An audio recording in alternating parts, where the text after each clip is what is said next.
What's up, YouTube? Welcome back to Celio's Network. Today we're looking at the results and also the metagame of an online event, the Late Night 56, held on September 13th. There were 300 participants in this online event, and Lost Origin was legal for it, so this is going to be really interesting to take a look at for both the metagame, the standings after the end of the tournament, and also the deck lists that were being played in this event. Before we get into all this, though, shout out to my sponsors, PotownStore.com, CardTrooperGames.com, PokemonCard.io, Beast Coast Pokemon, and Dragon Shield Sleeves. You can find links, coupon codes, stuff like that, all in the description down below. And be sure to subscribe to this channel for daily Pokemon TCG content. So looking at the metagame of this 300-person online event, Palkia and Teleon was the most popular deck. Now, I do want to note that I think some of the decks like Hisuian Zoroark and Cramorant and Kyurem Palkia, these are all going to be cheaper to build than Giratina V-Star right now in terms of how many packs you need to buy to then trade for the singles for the decks that you need. Kyurem VMAX and Hisuian Zoroark V-Star, Goodra V-Star, the single prize Lost Zone stuff, they're all going to be easier to build than Giratina, so I do think that will have an effect in the early days of these events. And, people already had cards for Palkia, or maybe now Palkia is a little cheaper, so people are trying that out as well. And also a good bit of Mew. So Palkia as the most popular deck here, and then not very far behind it all was Hisuian Zoroark V-Star and Mew VMAX. Number 4 and 5 being Kyurem VMAX Palkia decks, and then the Lost Zone box decks. These are typically going to be mostly single prize based. And then behind there we had Giratina V-Star, Hisuian Goodra V-Star, and then Regigigas. Now, why don't we look at the standings? So, the top 8 had 3 Palkia and Teleons as first, second, and third place. Giratina V-Star as fourth place. Kyurem Palkia at 5th and 8th. Another Palkia and Teleon here at 6th. And then a single prize Lost Zone box at 7th. Going down into the top 16, we have an Arceus and Teleon in there, an Arceus Giratina, 2 more Lost Zone box decks, another Goodra V-Star.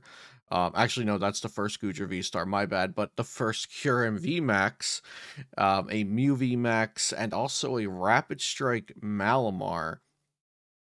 Not what you'd be expecting to see, in my opinion. So we're going to look at some of these lists together. Actually, I want to start out with the 4th place list from Gustavo Wada. He was the highest placing Giratina V-Star, and the only Giratina V-Star with the Lost Zone engine within the top 24 placements. So the next one was 25th place. So let's see what made Gustavo's Giratina list so special to allow him to get up to this ranking in last night's event. So, Gustavo was playing a 2-3 line of Giratina V-Star, along with 2 Cramorant, 1 Sableye, and 1 Radiant Greninja as possible attackers. So the 2-3 Giratina V-Star, I imagine that's because he does not want to start the Giratina. And also Thornton can be very good to cheat out the Giratina. Now, I I am just slightly confused by the fact that there's only one Thornton. You might have to have a very tricky loss zoning decision because of that one Thornton. There's also no Pal Pad. So the 2-3 Giratina with just the one Thornton didn't feel natural to me. It wasn't how I would have expected a list with 2-3 Giratina to be built, and also a very small amount of other attackers, but it was the highest placing Giratina V-Star list. Now, does that mean does that mean the list was good, or does that mean Gustavo Wada is good? We already know Gustavo is a good player. Um, So he could have carried this list. We don't really know if this list is the reason why he did so well, but he was able to use it to its full potential, it seems, to get fourth place out of 300 people with this definitely unique list for Giratina V Star. Do note that he had three basic waters, so Radiant Greninja is definitely usable as an attacker in this deck. Something I have to point out there because of the water energy being included in here. So actually, you have Cramorant, Sableye, Radiant Greninja, and the Giratinas. So maybe that is just enough for the Giratina deck. The three Palkia and Inteleons that got first through third, spoiler alert, none of them have any new cards in them. These are just all lists that were perfectly buildable prior to Lost Origin. Here we have the first place list.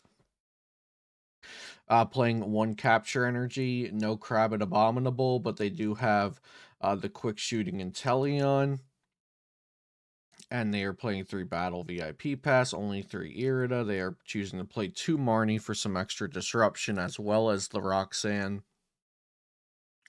Also notably not playing Cross Switchers. They are playing a Temple of Sinnoh. So this list actually looks a little bit older, into the mid Astral Radiance, maybe early Astral Radiance deck lists.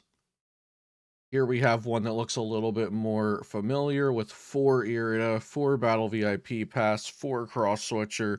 This is more of the norm, in my opinion, right now for Palkia lists, but again, zero new cards. Zero new cards from Lost Origin in this list. And then the third place Palkia list, again, zero new cards in it. They are playing the Crabominable V in this list, as well as the Cross Switchers, the Battle Passes, the Iridas, all of the stuff that I think are expected to see in today's Palkia V-Star and Teleon lists. Next, we have Kyurem VMAX. Gabe Smart has been piloting this archetype for a couple of events now, and getting 5th place out of 300 people, and also many players chose to play Kyurem VMAX, and it did pretty well overall in the event. Kyurem VMAX has an insane damage output if you haven't looked at this card yet, and it also accelerates energy to itself or other Pokemon, and it's not even excluding non-water Pokemon. That water energy can go to any of your Pokemon, so I think that's really strong, and the Max Frost can have pretty much an infinite amount of damage output, and also Kyurem VMAX has 330 HP, which is absolutely massive. You also have Empoleon V in this deck for taking care of things like Regigigas and Luna Rocks and the new Clefairy deck, and also just putting it out into the active to tell your opponent's Comfies that they don't work anymore until they hit an escape rope. So this deck is looking very, very strong. This looks like the premier aggressive kind of less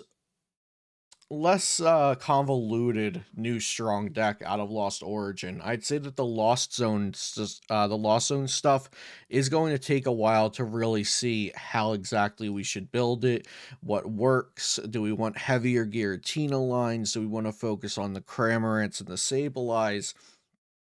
But with Kyurem VMAX, I think people have already got a pretty good formula for this deck, and we'll see here 8th place was playing a very similar list. And then we also have the 6th place Inteleon list, which it's playing 3 stadiums, so that's a little out of the ordinary. But again, no new cards. And then the last deck we have from the top 8 is a Lost Zone box. So let's take a look at this one. We've got Raikou V there, help against Palkia V Star, but it looks like it wasn't enough even in a top 8 full of Palkia. They've got Ice Q. Now, I do think I like Empoleon better than Ice Q, even though Ice Q blocks out basic attackers next turn. Ice Q is a single prizer, so that is its That's its advantage over Empoleon V, but I do think Empoleon V just has such a wide range of usability in our current metagame that's forming here for Lost Origin. We also have the Snorlax that hits for 180. It's just really, really strong. Drapion V to counter Mew VMAX. And of course, our main attackers, the Cramorant, the Sableye, and the Radiant Greninja, both for drawing and attacking. You'll see we have 4 water energy in this list. So the Lost Zone boxes can be built so many different ways. This looks like a great start to a Lost Zone box with just a couple of techs in it, not getting too crazy. And that deck made top 8, and we can actually check the matchups of these lists. So they ended up losing to Gustavo Wada in the top 8. They only faced one straight Palkia deck, and they did beat it. That Raikou V probably helped out. They played against 2 Eternatus VMAX, which I definitely wouldn't expect to see.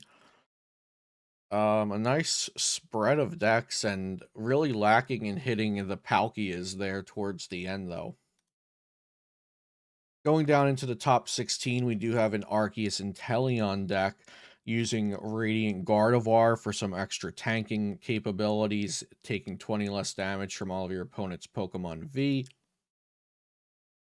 No other new cards to mention in this deck, though. Built a little bit differently, only one path to the peak. I don't like having a non-path to the peak card, stadium card, since you're playing this Radiant Gardevoir, and also, of course, you have Starbirth to use. So I think I'd rather see this playing Lake Acuity for some even more damage reduction. Arceus Giratina V-Star here in the um top 16. So Arceus, Bibarel, Path of the Peak, Marnie. We know this formula works. Now we're just slapping a 2-2 Giratina in there because it does 280 damage without damage modifiers. Very strong. Also, they have a Charon's Care in there, so they can focus a little bit more on Arceus, but I think I'd like to see a Luminion in this list with these utility supporters spread thin here at the bottom, especially without a pal pad. So you want to be able to fetch those utility supporters when they are in your deck. We have another Lost Zone box here, actually looking very similar to the first one we looked at, with the Raikou V and the Ice Q. It does have Aranguru for switching the top card of your deck, maybe so you can Lost Zone things you don't want to you don't need anymore. But very interesting that the Lost Zone boxes did well. We're so close to each other. Then we have Hisuian Gudra V-Star. Of course, really great at tanking damage. Some decks build to heal with hyper potions and a lot of crystal caves. This one is letting Hisuian Gudra V-Star's Rolling Iron attack do most of the work. Just playing 1 Fantina and 2 crystal caves. Looks like they lost to Palkia and the Arceus Giratina deck that we had just looked at. We have Mew VMAX here, playing a couple of Lost Cities, also a Lost Vacuum, making use of some of the new Lost Zone cards. Lost City to counter some single prize stuff. Then we've got the Rapid Strike Malamar with 0 new cards, and honestly, I want to hear everyone's opinions about Rapid Strike Malamar in the comments, because I am not prepared to talk about it at all. I have not formed an opinion on it for this format because I did not expect this to come up. And then finishing out the top 16, we have another Kyurem Palkia deck. This one playing Thornton, Empoleon V. So nothing too out of the ordinary. And then one final Lost Zone box. Did all of the Lost Zone box decks just like net deck the same list or something? Everybody's playing Raikou V and Ice Q. That's super surprising to me that there were 3 Lost Zone boxes in the top 16. They're all playing Ice Q and Raikou. So they got the memo that I did not get. Um, So yeah, here's the metagame one more time, and we also have the win percentages. Palkia and Teleon, really great win percentage.